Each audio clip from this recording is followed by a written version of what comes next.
નમસ્કાર, હું નીતિન પટેલ. તમે જોઈ રહ્યા છો સમાચાર મેં આગે ન્યૂઝ. હવે જોઈએ આજના સમાચાર.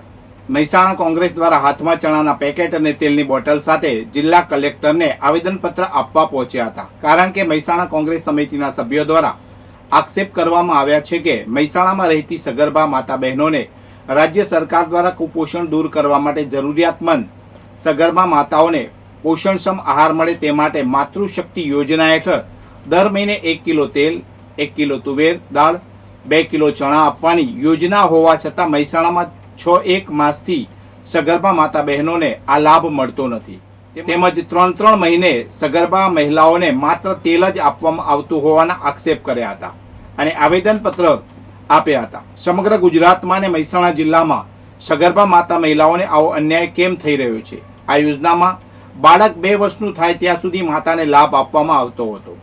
આવા અન્યાયને દૂર કરવા માટે મહેસાણા કોંગ્રેસ દ્વારા કલેક્ટરને આવેદનપત્ર આપી આ યોજના હેઠળ 2 દિવસમાં જરૂરિયાત સગર્ભા મહિલાઓના હિતમાં નિર્ણય નહીં લેવામાં આવે તો કોંગ્રેસ ગાંધી ચિંધ્યા માર્ગે આંદોલન કરશે એવી ચીમકી ઉચ્ચારી છે. મહેસાણા જિલ્લામાં વસતા શ્રમિક પરિવારોને દિવાળીના તહેવારો માણવા તેમના માદરે વતન જવા માટે સ્થાનિક એસટી વિભાગ દ્વારા દિવાળી વેકેશનમાં 14 દિવસ એક્સ્ટ્રા બસોની 1009 ટ્રીપ દોડાવાઈ હતી.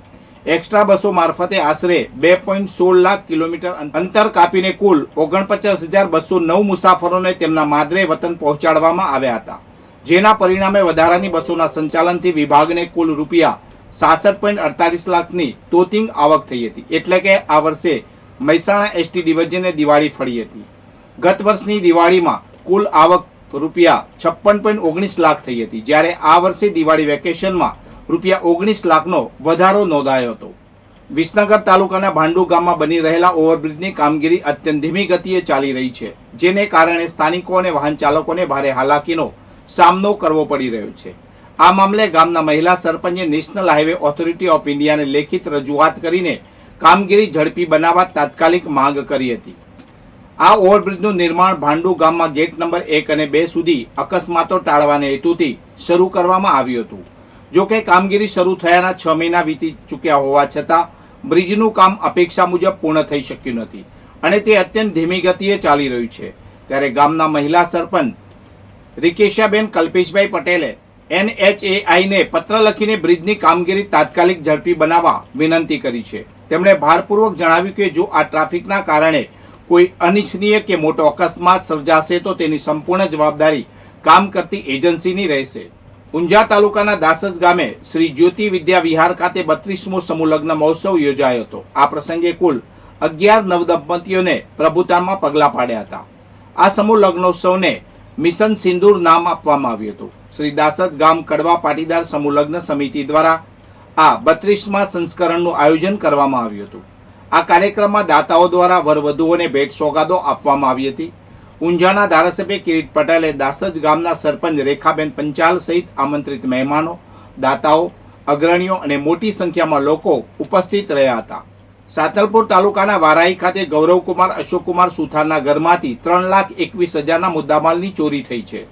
અજાણ્યો ચોર રોકડ રકમ, સોના ચાંદીના દાગીના સહિતની વસ્તુઓ ચોરી કરી ફરાર થઈ ગયો હતો. આ મામલે વારાઈ પોલીસ મથકે ફરિયાદ નોંધાવવામાં આવી છે. પોલીસના જણાવ્યા અનુસાર આ ચોરી 30 ઓક્ટોબર 2025ના રોજ બપોરે 2 વાગ્યાથી 31 ઓક્ટોબર 2025ના રાત્રિના 8:30 વાગ્યાના સમયગાળા દરમિયાન થઈ હતી. વારાઈ ભરવાડ મંદિર ખાતે રહેતા 32 વર્ષીય ગૌરવકુમાર અશોકભાઈ સોમાભાઈ સુથારે આ અંગે ફરિયાદ નોંધાવી છે. ફરિયાદ મુજબ ચોર ઈશમ ઘરની તિજોરીમાંથી રૂપિયા 33,000 રોકડા, રૂપિયા 2,10,000ની કિંમતનું 1 સોનાનું મંગલસૂત્ર, રૂપિયા 30,000ની 2 સોનાની બંગડી, રૂપિયા 25,000ની અંબે માતાજીની ચાંદીની મૂર્તિ, રૂપિયા 15,000ની 2 ચાંદીની ઝાંઝર, રૂપિયા 5,000ની 2 ચાંદીની લકી, રૂપિયા 2,000ની 1 ચાંદીની રુદ્રાક્ષ માળા અને રૂપિયા 1,000નો 1 ચાંદીનો સિક્કો ચોરી કરી ગયો હતો. આમ કુલ રૂપિયા 3,21,000નો મુદ્દામાલ ચોરાયો હતો. ચોરીની જાણ થતાં જ ફરિયાદીએ તાત્કાલિક વારાઈ પોલીસ મથકે અજાણ્યા ચોર વિરુદ્ધ ફરિયાદ નોંધાવી હતી. પોલીસે ગુનો નોંધીને વધુ તપાસ હાથ ધરી છે અને આરોપીઓને પકડવા માટે કાર્યવાહી શરૂ કરી છે. વધુ સમાચાર માટે જોતા રહો સમાચાર મેં આગે ન્યૂઝ. નમસ્કાર.